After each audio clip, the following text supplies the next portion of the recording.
बड़ी बड़ी कुव्वतों को शिकस्त फाश देने वाले जनरल हमीद गुल कौन थे? उन्होंने पाकिस्तान मुखालिफत का बदला लेते हुए रशिया के टुकड़े टुकड़े कैसे किए? वो अपनी उम्र के आखिरी हिस्से तक किस तरह पाकिस्तान के अहम तरीन राजों की हिफाजत करते रहे?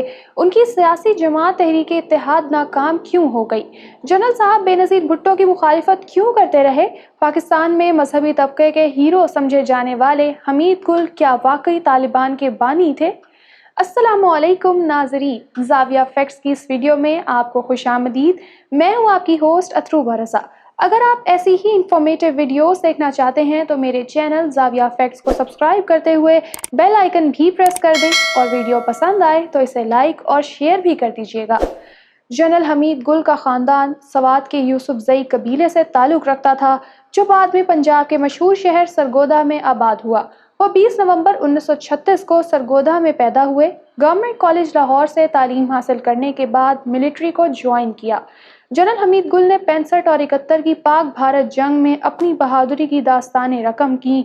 उन्होंने अफगानिस्तान में सोवियत यूनियन की जारहियत का डटकर मुकाबला किया और कई खुफिया जंगें लड़ी। हमीद गुल को 1978 में ब्रिगेडियर के ओहदे पर तरक्की दी गई और इसके चंद सालों बाद उन्हें पाकिस्तान मिलिट्री इंटेलिजेंस का सरबराह बना दिया गया। मार्च 1987 में जनरल साहब को फौजी सदर जनरल ज़ियाउल हक ने जनरल अख्तर अब्दुल रहमान की जगह पर अफवाज पाकिस्तान की खुफिया एजेंसी इंटर सर्विसेज इंटेलिजेंस का सरबराह बनाया। हमीद गुल 2 बरस तक इस ओहदे पर काम करते रहे। ISI की सरबराही के ज़माने में ही वो पाकिस्तान की पहली खातून वज़ीर आज़म बेनज़ीर भुट्टो की हुकूमत के खिलाफ सियासी जमातों के ग्रुप इस्लामी जमहूरी इत्तेहाद की मुआवनत करते रहे। 1992 में पाकिस्तानी फौज से रिटायर होने वाले हमीद गुल को अफगानिस्तान में जहाद और मकबूजा जम्मू कश्मीर में मज़ाहमती तहरीक का बड़ा हामी और मददगार समझा जाता था। हमीद गुल पर विकीलीक्स की जानिब से जारी होने वाली खुफिया दस्तावेज़ात में कई मुकामात पर तालिबान की मदद का इल्ज़ाम भी आयद किया गया। ताहम बाद में उन्होंने इन तमाम इल्ज़ामात की सख्ती से तरदीद की थी। ये वो दौर था जब अफगानिस्तान में सोवियत जंग अपने इख्तितामी मराहिल में थी। अफगान जंग में मुजाहिदीन की तारीखी जीत में हमीद गुल को इस्लाम पसंद जंगजू एक हीरो करार देते थे। ताहम जब इस जंग के बाद अमरीका एकदम मंजरनामे से गायब हुआ तो हमीद गुल और ISI ने अफगानिस्तान में एक ऐसी हुकूमत तश्कील देने की कोशिश शुरू कर दी जो पाकिस्तान के ज़ेरे असर हो। अफगान जंग के बाद जब अफगानिस्तान में एक नई खाना जंगी शुरू हुई तो उस दौरान ISI ने वहाँ मुतअद्दिद इस्लाम पसंद जंगजू ग्रोहों की मुआवनत शुरू कर दी ताकि वो रूस और भारत नवाज ग्रोहों को शिकस्त दे सके। जैसा कि आप सब जानते हैं कि रूस ने मशरकी पाकिस्तान को तोड़ने में भारत की मदद की थी।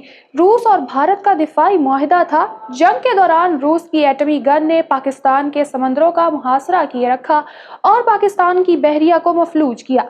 हमीद गुल ने बेहतरीन मंसूबा बंदी करके अफगानिस्तान में रूस से पाकिस्तान तोड़ने का बदला ले लिया और यूं मुसलमानों की 6 आज़ाद रियासतें काज़ाकिस्तान, किर्गिस्तान, उज़्बेकिस्तान, तुर्कमानिस्तान, आज़रबाईजान और ताजिकिस्तान दुनिया के नक्शे पर उभरी। तारीख में दर्ज रहेगा कि जनरल हमीद गुल की कमाल हिकमत अमली और जहाद की बरकत से रूस से मशरकी यूरोप की बेशतर मजलूम रियासतें भी आज़ाद हुईं और दीवार बर्लिन भी टूटी। रूस जिस रियासत में दाखिल होता है वापस नहीं निकलता।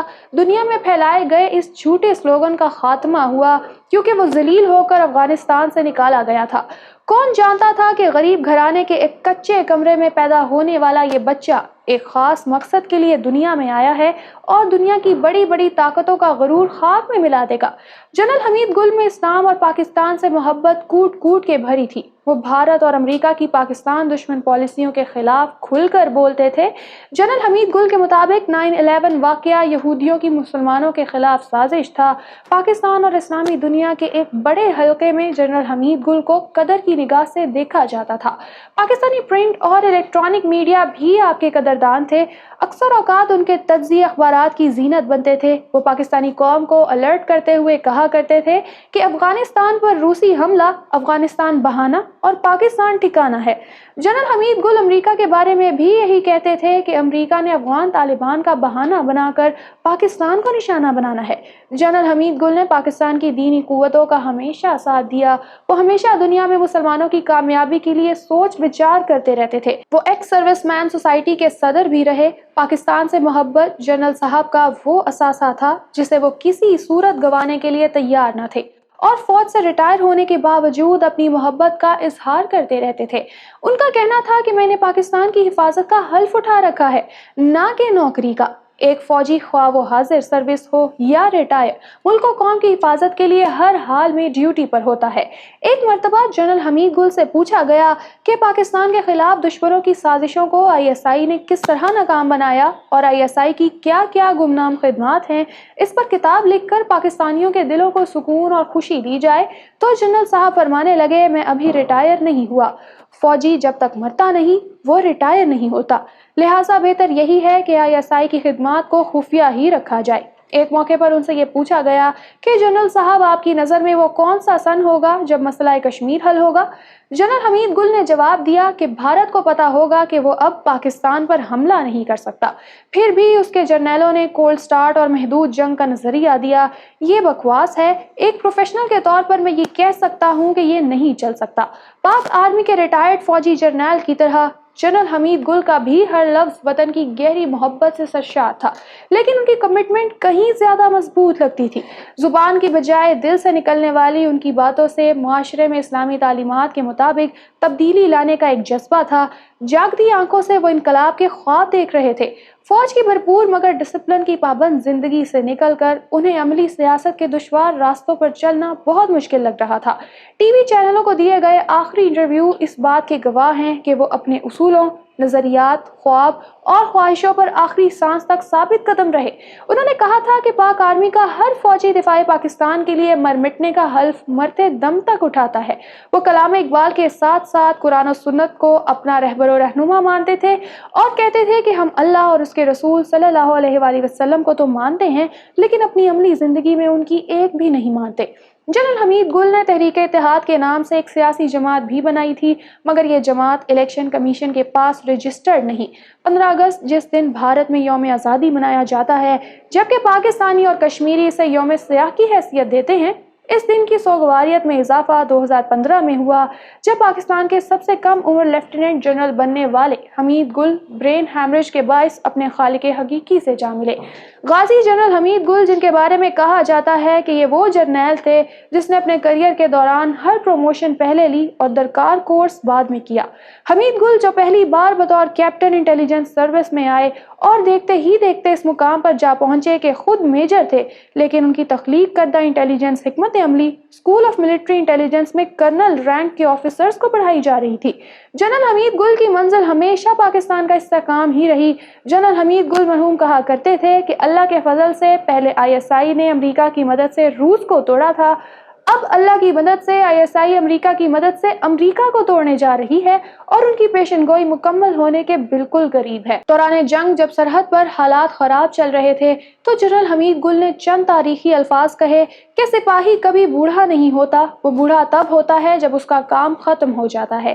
ہم 25 لاکھ ریٹائرڈ فوجی ہیں، ہم کھڑے ہوں گے اور ہمارے ساتھ نوجوان مجاہدین کھڑے ہوں گے تو ہندوستان کی نیندیں برباد ہو جائیں گی۔ جنرل حمید گل ایک ایسی شخصیت تھے کہ جنہیں اپنے تو جانتے ہی تھے مگر دشمن اپنوں سے زیادہ جانتے تھے۔ ان کی وفات پر دنیا بھر کے میڈیا کا ان کے بارے میں کہنا تھا کہ ایک جہادی کمانڈر جس نے روس کو توڑا اب امریکہ کو شکست فاش دینے کی تیاری کر رہا تھا۔ دنیا سے جنرل حمید گل کی وفات کی وجہ سے خوف کے سائے ختم ہو گئے ہیں۔ جنرل حمید گل نے بطور بریگیڈیئر برطانیہ کے رائل وار کالج کا کورس یہ کہہ کر مسترد کیا، انگریز کون ہوتا ہے مجھے جنگ سکھانے والا، ملک کا دفاع اپنی مٹی کے فہم سے آتا ہے اور یہ فہم میرے پاس ہے۔ جنرل حمید گل نے فوجی سروس کے دوران کبھی گارڈز نہیں رکھے تھے۔ بطور کور کمانڈر پہلی بار جب راول پنڈی آئے اور 10 کور کی سیکیورٹی ٹیم نے ایئرپورٹ پر حصار میں لیا تو اس ٹیم کو یہ کہہ کر چلتا کر دیا، تمہیں تمہاری ماں نے وطن کے دفاع کے لیے جنا ہے، حمید گل کے دفاع کے لیے نہیں۔ حمید گل نے ہیوی انڈسٹریز ٹیکسلا کا چارج یہ کہہ کر لینے سے انکار کر دیا تھا کہ میں فوج میں ٹینک بنانے کے لیے نہیں، چلانے کے لیے آیا ہوں، میں کسی فیکٹری کا مینیجر نہیں ہوں، فوجی ہوں۔ اور پھر صدر غلام اسحاق خان کے سمجھانے کے باوجود وقت سے قبل ریٹائرمنٹ قبول کر لی۔ جنرل صاحب آرمڈ سروسز سے تو ریٹائر ہوئے لیکن سروسز مرتے دم تک دیتے رہے۔ زاویہ فیکٹس کی یہ ویڈیو آپ کو کیسی لگی؟ اپنی رائے کا اظہار ضرور کریں۔ پاکستان کی سیاسی تاریخ سے باخبر رہیے اور اس طرح کی ویڈیوز دیکھنے کے لیے میرے چینل کو سبسکرائب کرنا مت بھولیے۔ اپنا خیال اور مجھے دعاؤں میں یاد رکھیے۔ ملتے ہیں نیکسٹ ویڈیو کے ساتھ۔ اللہ حافظ۔ پاکستان زندہ باد۔